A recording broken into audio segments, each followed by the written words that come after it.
What's up? What's up? We are live and live in color. I'm here with Vince. He's got more letters after his name than I'm going to let him tell you what those stand for. Okay, he's really smart. How about that? How about that?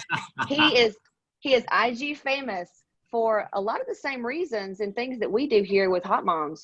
And we're going to go into that today, and we're going to get, I think, down in the nitty gritty of some things that fitness professionals don't talk about because they don't want to talk about it.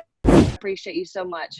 Well, thank you for having me, Casey. I think we need to have more conversations like this between coaches, for just general information for just people out there who want to learn more about their bodies or how things work. And then also to help other coaches, at least for nutrition dynamics and nutritionists and health practitioners out there in the ether, to make sure that we make this industry stronger and more of a professional place for people to come and get help. God. And we're going to go over that. Let me turn my phone on Do Not Disturb. And I'm still taken back by what you said happened in Vegas. You said he went out there and was like violently mugged. Yeah, I was out by the Palms, and we were going to this motocross event. And this guy, your prototypical two people walk up. Guy's got his hand in his jacket, like, give up, the other guy comes up and grabs you kind of thing. And, it's one of those things where you can fight it, but luckily I keep everything using debit or credit card. I don't know how muggers are successful anymore, because who carries cash? I don't. I mean, they're fucked. They're fucked if they rob me. I mean, yeah, unless, but yeah. What's funny is happens. you remind me of Bradley Cooper, and when you said Vegas, and I think of you and Bradley Cooper, I'm like, what were you doing in Vegas? I got my mind right there. I was actually there. In my younger years, you would be correct. It's probably just the same, waking up, not sure where I'm at. Yeah. But no, I was there. One of my friends is a national motocross racer. His name's Mike Mercer. And he killed it. He won 2 different classes. It was really great. It was a fun experience. I think I saw that. Yeah, I think I saw that. And I'm like, so did he race motocross? What's up? Well, what's cool is I wish I was that cool. I'm not good at all. No shit. So, okay, you're about to move. Where are you moving? I'm moving further into a place called Norwood, which is in the Cincinnati area. It's next to Xavier University. First time home buyer, awesome experience. I mean, I don't know how long I'm going to stay in the Cincinnati area since we've grown so much online, but I definitely wanted a home here. So yeah, we're getting ready to make that jump. Got it. And are you single? Yes, I am. Ladies, I told my clients, some of them, that I was interviewing you, and one said, I'll be glad to be his patient. Okay. Well, that's very kind of you. Sometimes I think you get to working too much. I think you start feeling kind of old, so I'll take that. Awesome. Well, cool. All right. So do tell me, though, what do the letters after your name mean? How awesome are you? Okay. So there are a lot of different certifications and things that you can get in the realm. When I started in health coaching, just to give people an idea, 15 years ago, it was the Wild West. It didn't really exist. It was kind of like personal training. It was like, well, there's a guy with muscles who picks up help you, right?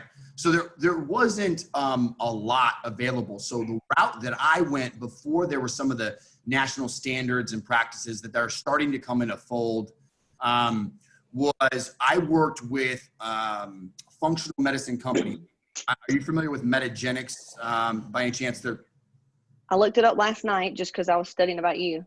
Yeah, so Metagenics is one of the real first global natural pharmaceutical companies. They figure out how to take natural elements, turn it into treatments for disease, and then train practitioners on how to use them. And when I started working with them, they needed to outfit us as functional consultants for whether it be networks, chiropractors, MDs, DOs, whatever you come across. We need to be certified in how to treat patients inside the office. Mm-hmm. A lot of my certifications come from going and getting certified. So a first-line therapist is like basically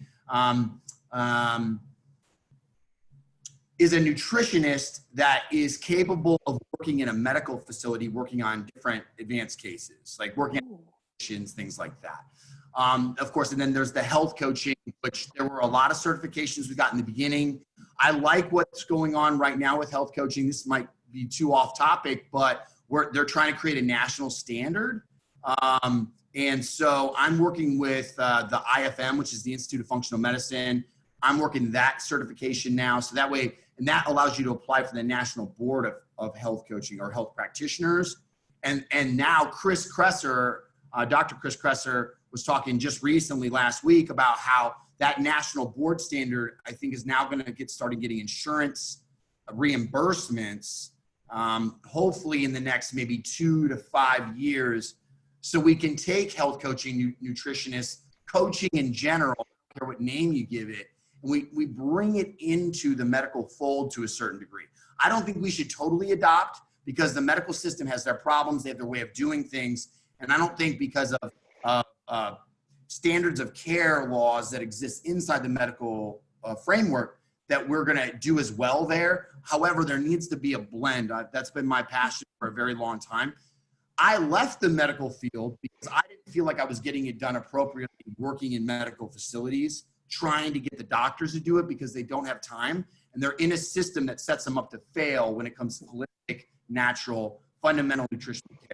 So I left. I said, I'm going to show you guys how to do it. I quit a cozy 120K job, a year. And I opened up in the back of a chiropractic office. I didn't even have my own desk. I was borrowing a desk. I had like 5 clients. And I said, I believe in this thing, and fast forward 6 years, we have about 14 coaches in 2-3 different countries. And we've got about 500, 600 active clients at any one time. Badass, dude. I know it's hustle game for sure. Yeah. Okay. What blessing? What kind of medical background? Where'd you start? I've gotten a lot of experience. So the beauty of being a functional medicine consultant is that you get to spend months with certain practitioners, and then they train you in what they do. So I got this really unique firsthand experience training for doctors in every area, whether it be in hormones. Sorry, that was my phone. I had to turn mine off too. I thought it did, but it's still making noise. Dude, it's good. It just happens. So I got to sit with chiropractors for months at a time. This is how I handle. So take one problem. Let me give you an example. Let's say osteoporosis, right? I got to spend time with an energy healer, like Reiki. I got to spend time with, I got to spend time with like a naturopath. I got to spend time with a DO, ND, MD, all the way to the extreme allopath who was like, no, we're only giving meds, right? And I got to see how each person dealt with the same condition differently. Oh shit, dude, I would be geeking the fuck out with this. and I did this for years, right? So between Cincinnati, Kentucky, or Ohio, Kentucky, and Indiana, I was a lot of practitioners there. I spent about 3 to 6 months studying out in San Clemente, California, working with a lot of great practitioners there. I was fortunate to be able to study under some doctors like Mark Hyman, a lot of his work. You've got Dr. Jeffrey Bland. Even they had like Dr. Amy Myers. There's some people that injected their training programs that I was just lucky enough to walk into when I started working with them. Now they're all bestseller doctors doing their thing, and it's amazing to see how functional medicine's grown. Again, when I started, just to be clear, to put it in perspective for all your listeners, when I started as a personal trainer, because that's all I was at first, was just a personal trainer. Yeah. When I started and I was working with this hormone facility trying to figure out how to get morbidly obese to lose weight, because we figured out that activity wasn't getting it done. Like if I made them walk, they weren't losing. But if we detoxed them, got them active, and then went back and forth, like we got them lose 10 pounds, detoxed them again. Because they release new toxins every pound of fat they burn. We found that that was getting it done, not the training, right? So we needed to change it up a little bit. So at that time, though, it was just becoming a good idea to use vitamin D in fish oil. God. I've heard of this thing. Maybe we should use it. Today, everybody knows what vitamin D is, right? Yeah. I have to remember when I'm getting started and I'm talking about nutrition and I'm talking about things like this, people's infancy on this topic was so newborn. For me to see it come this far, I was alone. Like everyone thinks I'm cool now. No one thought I was cool. Like I was the weird guy that and I was really big then. I saw bodybuilder, like bro type. Right. And then I'm talking about functional medicine. Yeah. You're a weirdo, bro. Like, we don't want to talk to you. You're a liar, snake oil salesman. That's what everybody told me, But hey, 15 years later, who was right? Yeah. Love it. I love it. Okay. I got so many questions here. So let's get into, I wrote this down this morning though. Let's go straight into, you work with, I see contest prep people and just regular schmegular professional people. Okay. Let's go straight to the competitor stuff, because I got a lot of listeners that do that and want to do that. And just like you, would get people pretty much, we specialize in rehabbing them, where bad coaches fuck them up. We are the same. Wow. Same picture. Yeah. So that's what we do. So, okay. So here's my start with nutrition was contest prep before it went into functional. Yeah. The contest prep lifestyle saved my life. Okay. Tell me more about that. I just was young and I didn't have a faith or rules in my own life. And I was trying to figure things out. And prep lifestyle, fitness lifestyle gave me structure when I couldn't figure it out on my own. Same.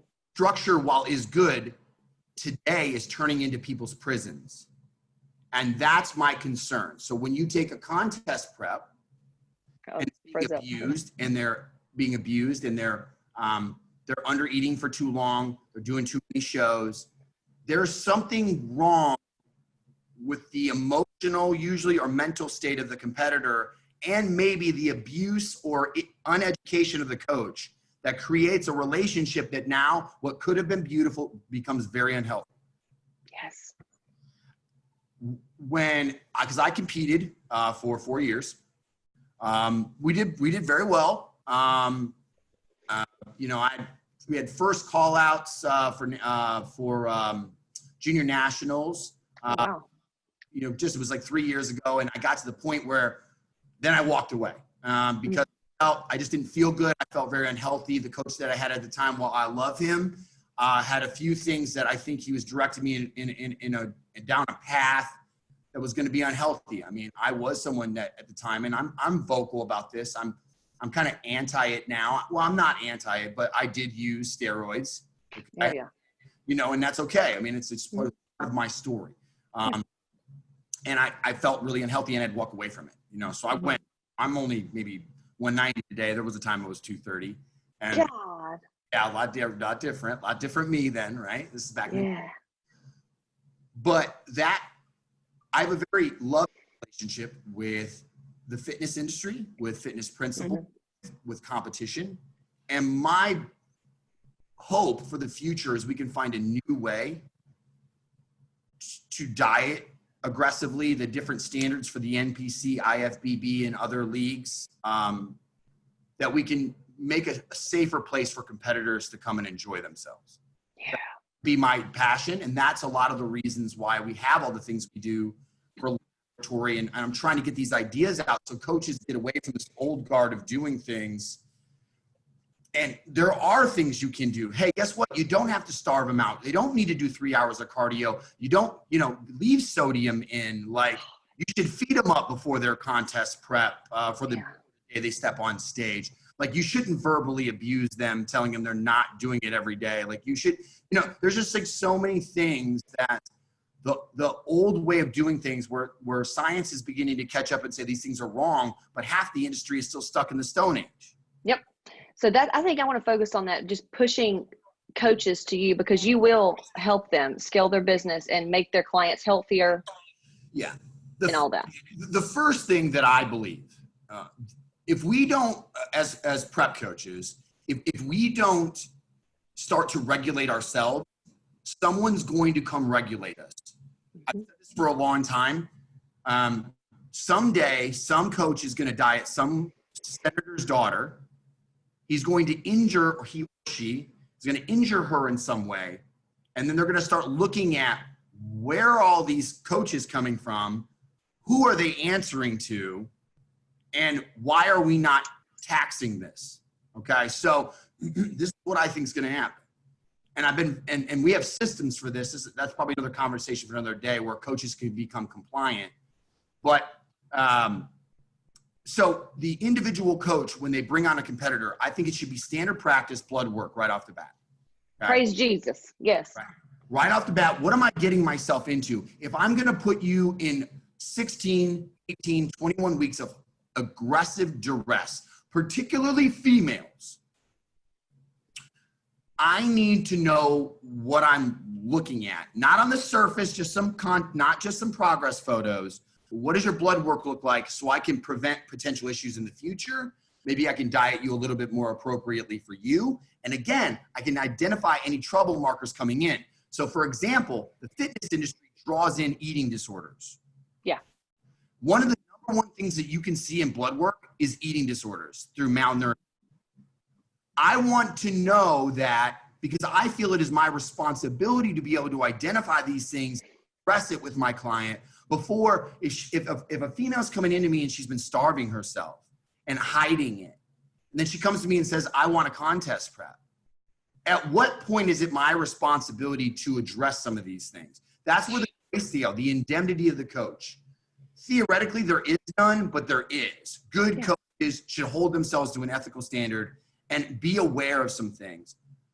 By my estimate, and again, no one's doing any research here, 1 in 5 women, from what I can tell, 5 women will seriously injure themselves in the rest of their life from competing. 1 in 5. Yeah.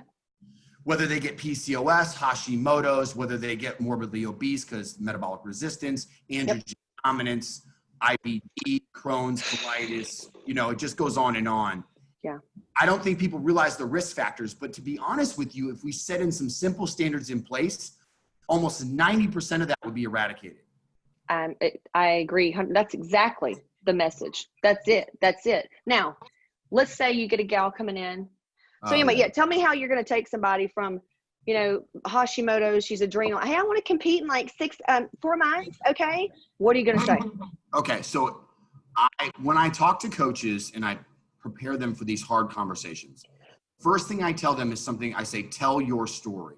A competitor, male or female, they don't have all the knowledge that you have. And they're in this small place of anything any stimulus, how does it affect my body? That's all they're thinking, right? It'd be this food, sleep, this supplement, and then look at their body the next day. That's their base of science. Yeah. The problem is it's way more complex than that. Hell yeah.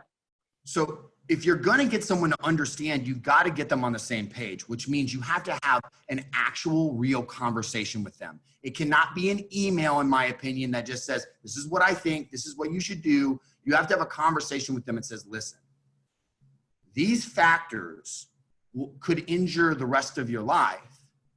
And I understand that you've come to me for prep, but I also have to be concerned with your health. Now, the problem with that is for every coach that'll do that, there's 7 of them that'll just do what you hired them for. Absolutely.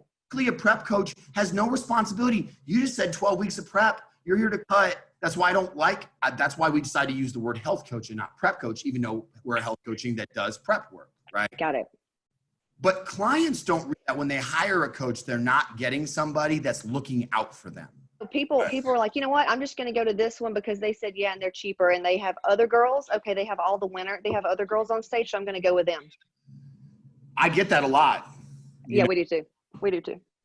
And that's okay because I have to accept what kind of coach I am. Yep. And there are a lot of great coaches out there and they all excel at their certain area. If I feel if I just dropped all my lifestyle clients and medicine and everything that I did and just did prep, do I think I'd be one of the most successful in the United States? Yes, I do. I've got a good team. I have to choose. I'm either here to make sure that you have the best, healthiest life possible and have fun doing that, or I don't care about your health and it's whatever goes to get the win. Right. I gotta sleep at night. Yeah. So unfortunately for me, I'm the guy that's going to worry about your health. Now, if someone's really healthy and we set them up, we can go to war, and we can do that. But there has to be the setup, and most clients are not prepared for that conversation yet. That's changing though. It's changing. It's just going to be really slow. We're looking at another 5, 7, 10 years before everybody really gets it. So Fortunately, a lot more people are going to have to get hurt. Right. Yeah. So coaches, call to action here would be for you. And I saw you posted this last night. You were looking for 20 people to interview, 20 people to come on board. Well, we're taking more than that. We've already accepted 40 coaches. Oh God. 40 applications. What we do, we're trying to affect the industry. And the first way that we're trying to do that is by building up an army of our own, training them for free. Because I feel some of the best coaches on the planet do not have the financial means to get the information possible. That was my story. And I don't want to see that for anybody. I think the best coaches on the planet are sitting somewhere in Arkansas or like Florida or Spain or Canada. And they just need somebody that says, I see your passion. I know you care. Because we have dietetics coverage for our coaches. So I can take anybody off the street, right? Anyone, and make them the best coach. They got to have it in them, but right. So what we're doing right now is we do a coach launch every year. So we got 40 applicants. We're going to send them out all a test. We cut it down in half to 20. We put them through 6 weeks of our training program with videos and tests and everything. We cut it down from there, and we offer those people a contract offer for 3 years.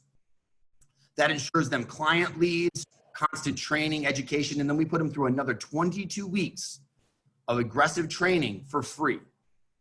Damn.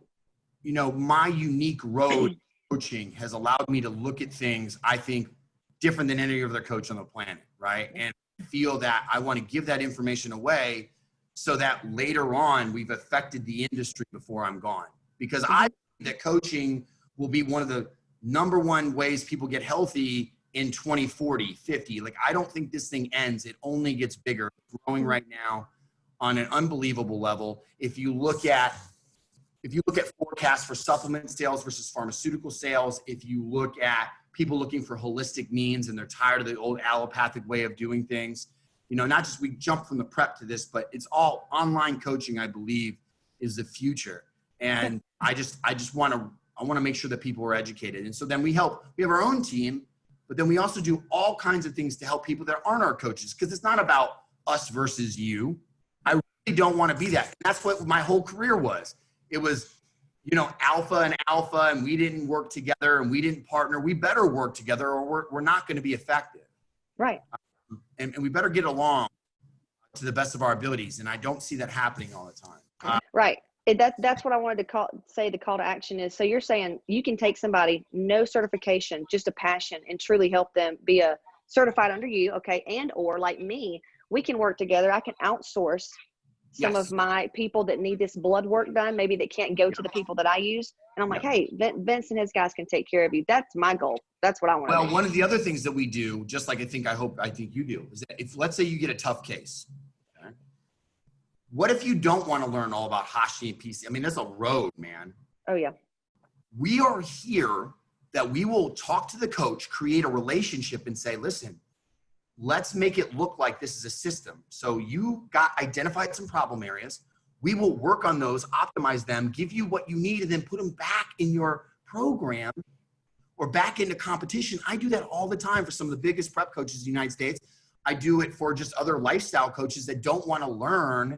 And I get why. Sometimes you've got your part well with that thing that you do, and there's nothing wrong with that, but you're going to be filtering through people and you're going to run into a lot of problems. Amen. You have a way of dealing with that. I think the important part is there's some simple call to actions. And the #1 that every coach, whether you're a prep or a health coach, you can just get blood work. Standard thyroid, cardiometabolic, you know, like vitamin D, you know, you probably want to look at sex hormones and just get an idea of what things look like on the surface. Yep. And it's affordable enough today. You can get your hands on it. We have it pretty good. If you go to our website, nutritiondynamic.com, you can click the labs tab.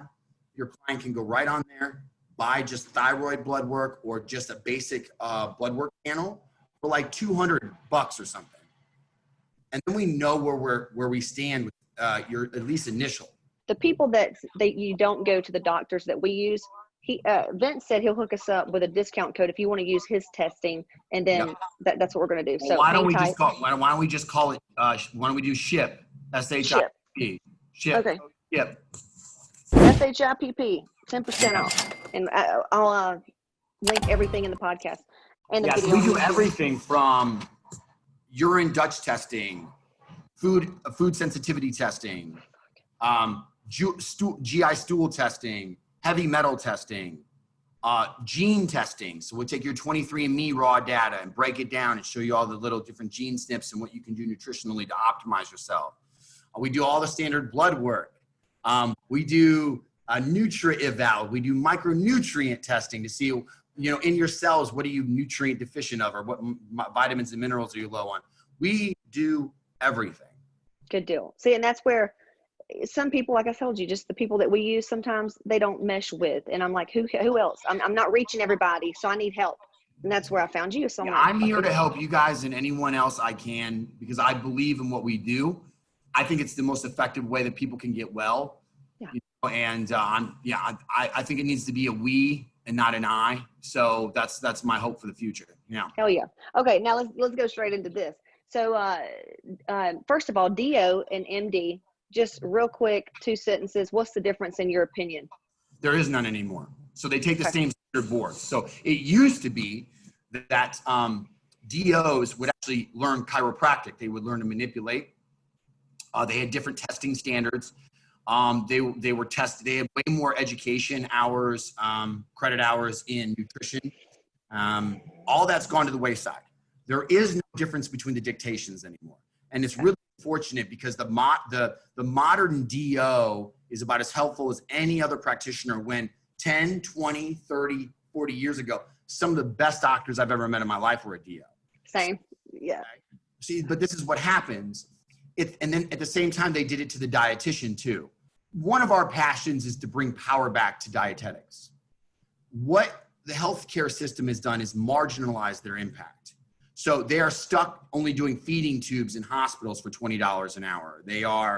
They're stuck in working in hospice care or in controlled like nursing care centers. They're not a first case of defense anywhere. And how you don't use nutrition as a first line of defense, except for in emergencies. Like I understand going in through the emergency room, the first person you should not see is a dietitian. But for everything else, which is 80% of the disease, which is chronic disease, you should be seeing a dietitian first. The medical system doesn't want that. They want to stick them in a hole, keep them in their position, and not pay them very much, but then make them go through medical school like a doctor. Here's my beef though.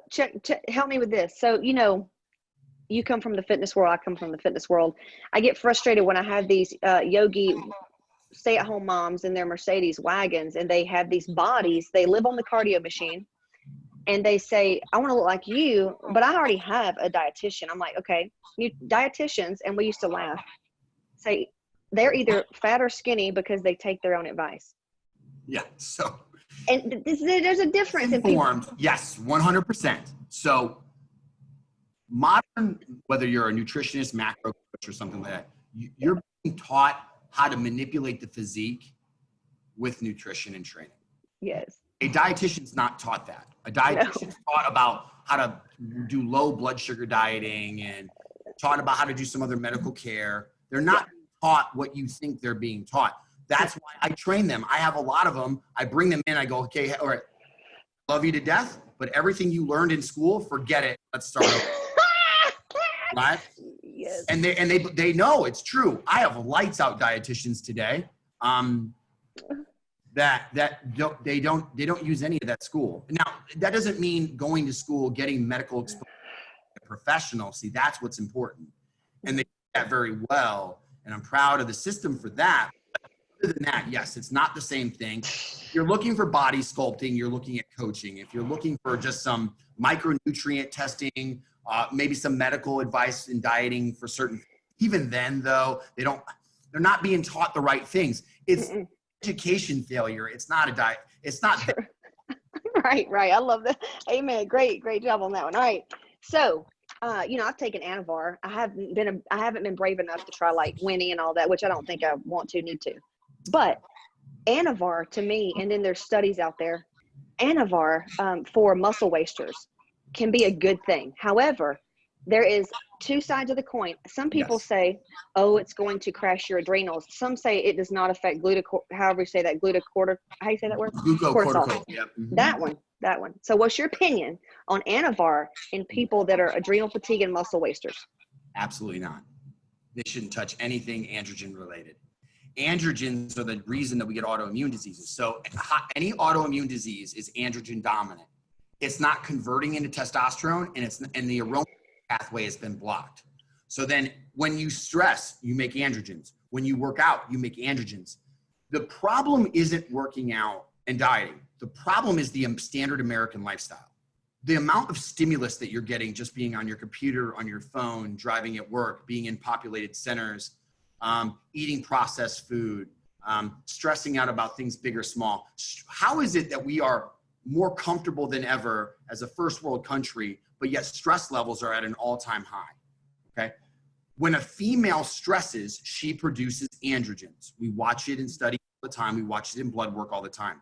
The problem is if your androgens are already done, and then you start adding androgen-based steroids, if androgens get too high in proportion to your other hormones, you can get Hashimoto's, you can get PCOS, you can get bloated, IBS. That's how the gut issues happen. It's androgens. So if testosterone got a really, really bad rap. God, I know. I love test therapy. No, but normal balanced levels of testosterone to keep women supported has almost no side effects. Now, in maybe 1 in 1,000 women who have factor 5 or factor 7 blood clotting disorders, you want to be careful. But they're only taking levels that get them to a normal amount. What happened is women's bodybuilding got a hold of it a long time ago. They abused it, and had larger jaw lines. They had other female issues, and it scared everybody else. I don't like using Anavar unless I have blood work, and I don't even use it now, but I'm saying if there are people that want to use it, I'll let them use it, but I have to get an androstenedione level or we're not playing ball. Okay, androsten, whatever that word is, and then like dihydrotestosterone. What are the differences? I don't know. DHT, dihydrotestosterone, is one of the ways that your body will detox androgens and push it through that pathway. The problem is it can get stuck. So your body can either go pull it out through estrogen or through dihydrotestosterone. So a perfect example is you'll know that in a male. So any male that balds is a dihydro dominant person. They're usually muscular though, because the androgens stay high. Most males that bald are muscular or have a mesomorphic body type, or ecto-meso-ish, right? Men who get, that tend to get chest, breast tissue and that tend to get a little bit larger, quicker, tend to store more calories, it seems like, they go estrogen dominant. So it's got to come out somewhere. So the same thing with a female. So an ectomorphic female tends to make more androgens and go out that route, right? An endomorphic female tends to go the estrogen route as hormones are filtering through the system.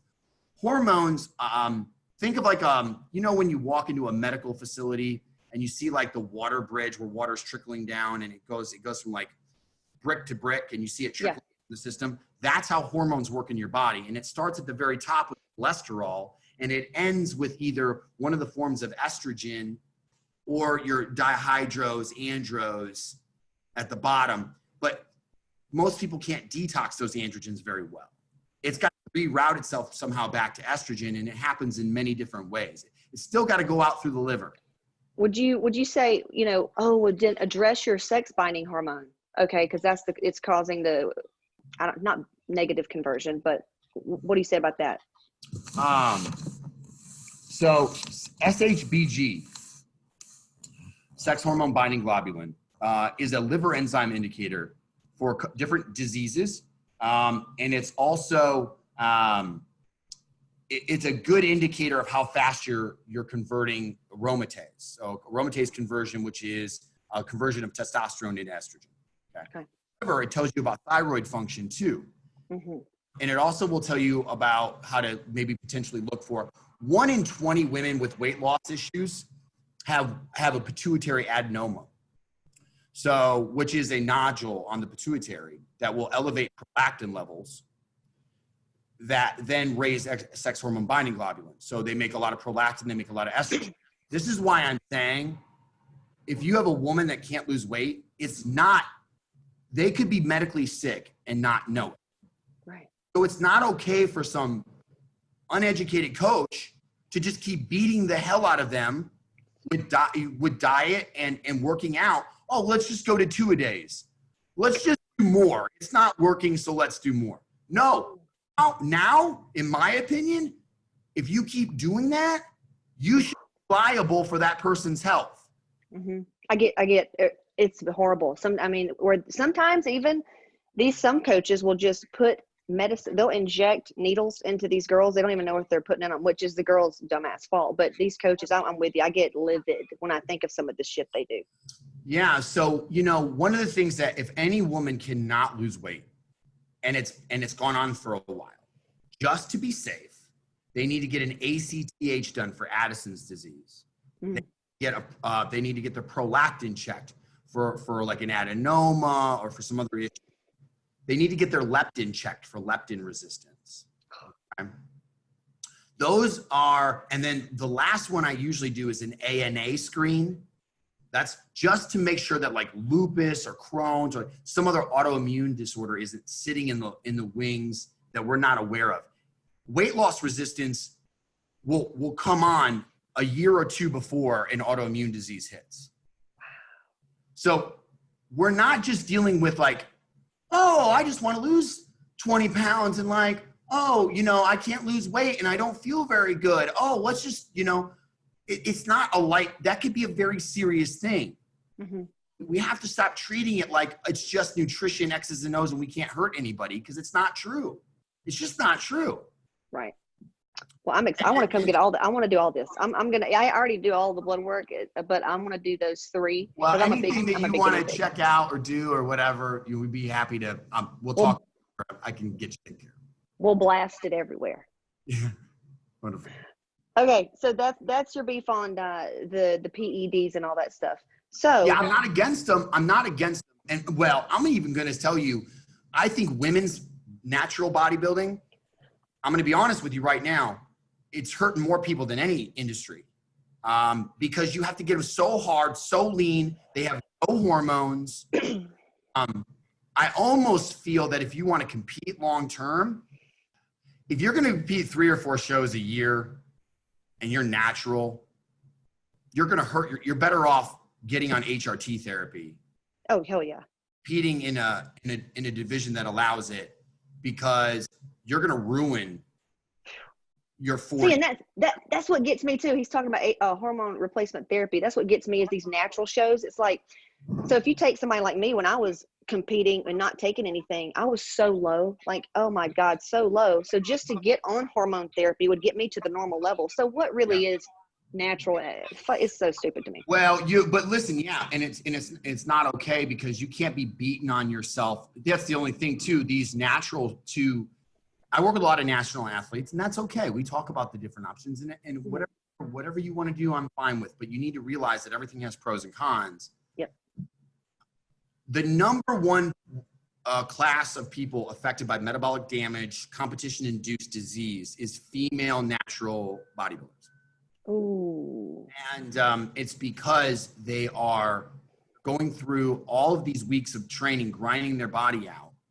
Naturally. They have nothing to help hold them up. Like, there's nothing there to keep them healthy and vital, and that's dangerous when they get to their 40s, because you can crash all of your hormones. And then if you go into menopause early, that creates increased risks for cardiovascular disease, heart disease, stroke. Did you know that women die more of stroke than men?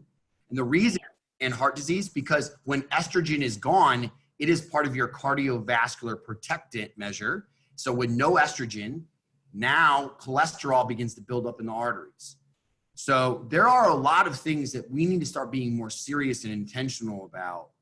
Not to mention a woman, how she sees and feels the world, men too, is through your hormones. Yes, I tell everybody. And if you destroy your hormones competing, you're going to ruin how you see and experience the world, or impact it in a way that is not worth the trade-off. I'm sorry, it's just not. Yeah. What he's saying is now you're going to be depressed. Now you're going to be, you're not living your best self. Yeah, you're going to be depressed. You're going to act like a different person. You could ruin your relationship with your you turn into a different person on them, you know, and they got to live with that. I mean, there's so many components. How you raise your children, like this is more of a serious conversation that people want to. Yeah, we could go in like 5 different podcasts for that one. Totally. Yeah. Okay, I'm looking at my guidance cards here. Best way, in your opinion, self-care. What's your number one? Because I know you work a lot, and I saw you say something about you know going, living that life. What do you do for self-care? What do you recommend for the best form of self-care? Oh boy, so we work a lot on this. If I had to recommend to a female, because I think it should be different for male and female a little bit. Yeah. Oh God. So with women, they have to learn to practice stillness in the mind. So there has to be something, because the excitatory function of that, if they're going too high all of your life, create a lot of the problems that come on later. Mm-hmm. So to keep it simple, a woman needs to do 20 or 30 minutes of something that provides stillness, where they're not in contact, they're not on the phones, they're not watching the kids, they're not watching TV, the world has to slow down. And they need to be mindful and in the moment, because that's going to lower stress hormones. It's going to keep you your sex hormones balanced, and it's going to keep you sane, and it's going to help you understand what's really going on around you. Most of the time when something happens to us, like let's say an event happens, we don't really know how we feel about it until days later when we've had time to digest it. Yeah, like getting mugged in Vegas. Right. So if you don't take time to slow down and digest what's happening on a day-to-day basis, you're going to be reactionary instead of intentional. Okay. So with women, and of course this is men, this is not a sexist conversation. I'm just saying, if I had to pick one for each, and I think for men, I'm going to be honest, it's going to sound really strange. Who gives a shit? And the number one thing you have to do on a day-to-day basis somehow is get vulnerable. And what does that mean? So like, I'm either doing some volunteer work. I have a mentor where I talk about things like feelings, because we have them, or talk, something daily. And it could be kind of the same thing. Like, so for women, let's just say yoga, 20-minute walk, not on the phone, away from everybody, out in nature, some type of 20-minute health, like self-care, okay? Guided imagery, belly breathing. I wrote that down. Sorry to interrupt. I love you posted deep breaths or like love notes to your body. That was one of my favorite memes you posted. Yeah, you like that one? Yes. I loved it. So now I've heard 2 different ways. You breathe in your nose, hold, let out your mouth. Then I've heard that it's better for your parasympathetic nervous system if you breathe in your nose and out your nose. What do you say? So there has been a lot of different studies there's a lot of different breathing techniques. Mm-hmm. By and large, if you look at the majority of them, you're inhaling through the nose and you're exhaling through the mouth. And you have to practice belly breathing. So when you're in the womb, you do not breathe with your chest. You breathe with your stomach. Mm. So the stomach goes out and in, and that pressure. We learn to stress breathe as adults. So what do I want to do, right? I'm out in public. I'm going to want to breathe up, suck my stomach in. Right. So we tend to carry ourselves that way. I'm breathing with my chest. And that's stress breathing. That doesn't calm the body down. When you move your belly out, in and out, that expansion and contraction is massage your central nervous system and will calm you. Love it. So a lot of times what has to happen is you have to practice. When you inhale through the nose, you have to push your stomach out. we do belly breathing sessions. We don't do them as much now. I used to do a lot of this, guided imagery sessions in office where you find this place and you go there and you learn to totally relax your body. We don't even know how to relax. I mean, even sitting here is not relaxing. No. And don't you love it when you hear people, and I say this shit, oh, you don't have time today. And it's so funny because you can't pour from an empty cup, sis. You know, like no, when you become when you said you become reactionary, what he's saying is you snap at your kids, you're edgy, you don't have time to help people. And that's from not doing what he's saying to do. Is this self-care falls to the wayside. Now you're pissed off all the time. Carry on. What I'll say about self-care is it's not, we in the American society is one of the unique ones in the world where we think that self-deprecation, self-sacrifice is attractive. And so if you're not doing that, you're somehow selfish. Mm-hmm. So, you know, like the house mom that would, you know, does everything for her kids, doesn't do anything for herself. She's a huge stress ball, neurotic mess, would look at another woman and say, you don't go to every single practice for your kids, or you don't do this or this or this or this or this. But yet everyone's ignoring the fact that that mom is ignoring the number one responsibility that she actually has, which is to her health and herself. No one else is there to take care of that. We're acting like it's a luxury. It's a responsibility that you've been ignoring for a very long time. And now you're a bit of a stressed out mess and you're pushing it off on everyone else because you're not handling the number one job that you had. Those kids will be fine. Yes. I think that's the number one nugget, like mic drop. And I'm going to put this all over. Just what you said. Like the kids, they think that it's making themselves, I'm a good mom, I'm there for my kids. No, the fuck you're not. Because like you say, now you're neurotic. Yeah, you're neurotic. You're not helping anybody. You're just stressing everybody out. And you don't realize how the mind gets wound up. You release, because we do neurotransmitter testing. Every female that is in that space is producing way too much norepinephrine dopamine.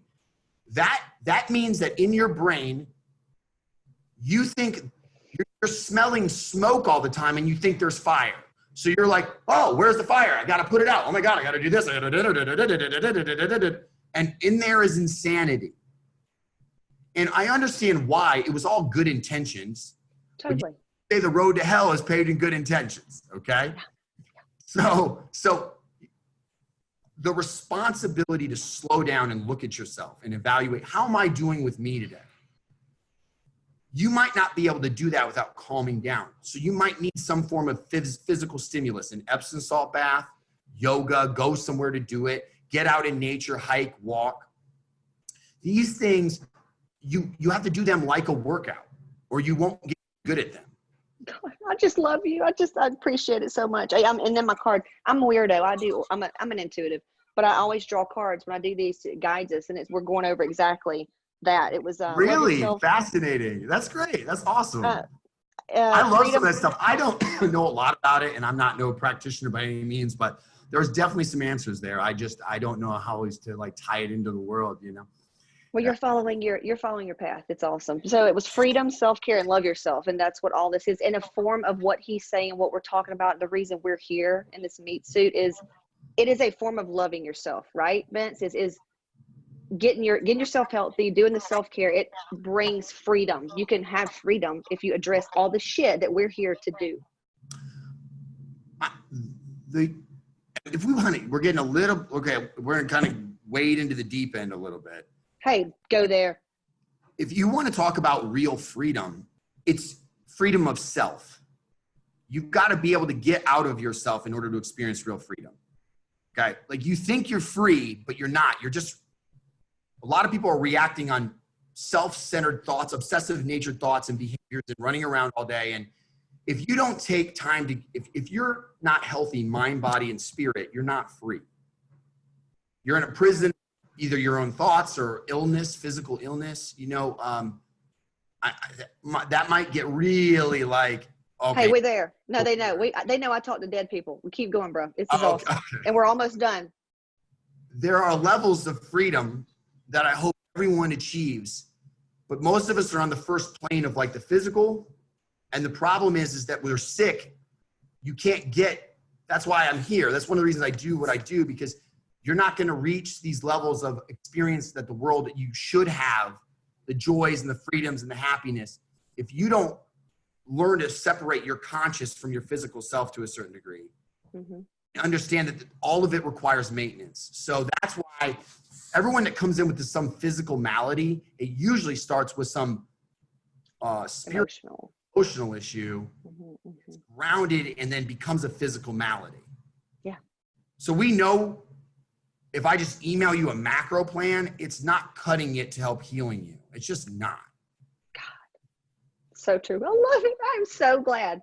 One of my coaches, I have a couple coaches that help me, and she sent it. She's all on. She knows what's going on with Instagram, and you know what it's like. Sometimes we work Instagram, but we don't get to scroll and enjoy it like other people. I don't. Yeah. So she sent me your information. I'm like, oh my God, I like this. Let's see if we can get him on the podcast. So I really appreciate you. Well, I'm here to. You were clearly a kindred spirit, and we didn't get here by accident. We were called, so I just, anybody listening to this podcast, if there's something that you're struggling with and you've heard something that I've said, we've jumped a lot of topics, but if you've heard something that I said and you feel called, if you feel it triggered you on the inside, so you heard some truth, and when you hear truth, you know what it is when you hear it, give us a call, come check us out. Maybe we have some answers for you that'll help you reach your potential, because that's all we want for you. That's really all. And that's where I have the HOTMOMZ lifestyle, and that's what it came out of, is this. I came from out of just shit, still getting out, but I'm showing moms that I had 3 pregnancies. I lost one in between, and my kids are 17 months apart. Been married 12 years, run my businesses, breadwinner, hustle bitch, all that, and you can still take care of yourself. That's what HOTMOMZ is all about. That's a great example. We need more of you like that. And talking about getting real honest about what it takes on a day-to-day basis, because I think a lot of women look at you and you're obviously very attractive and you got a lot going for you. And I think they think she's different than me. And that's exactly what they think. It's not that, it's how you set up your whole lifestyle and what is your day really about, and start redirecting it in small pieces. You can have the same thing. And a lot of people say that about me too. So I developed like the 12 principles. So every one of our clients, when they come in, it's not just a nutrition program. They have to live by the 12 principles. And some people get so weirded out by it that they're like, I'm good. Like when I talk about gratitude, mindfulness, I talk about surrender, I talk about different topics, because if you don't get that in, you're just going to go back out there after I fix you and you're going to break it all over again. And you're going to come back and go, Vince, why am I broken again? Well, because you're out of touch with the feminine, divine feminine, baby. Yeah. So I didn't know we would even talk about that today, to be quite honest with you. I thought we were just going to talk labs and hormones, but the truth of the matter is it all derives from that. Absolutely. I gauge how deep a client wants to go, and then I speak to them. I meet them where they're at, not where I'm at. Yep. Yep. Totally. Well, I appreciate you. We're going to work together, and then we'll get, so it's Shipp, SHIPP is 10% off. Yep. The blood test. I'm going to post all of his information so you can contact him, but I'm pretty sure we had some tears, some listeners with some tears. So like he said, if that touches you, man, just reach out. You're not listening for. If it touches you, that's your subconscious telling you that there's answers here. And that's all we're here for. That's it. Do this. The amount of work that goes in the back end of this, you know how it is. I don't know if most people can handle it. But we do this because we know you're sitting out there somewhere in the ether and you're suffering and it's not okay. And we want to help. Yep. All right. I appreciate you. I will talk to you soon.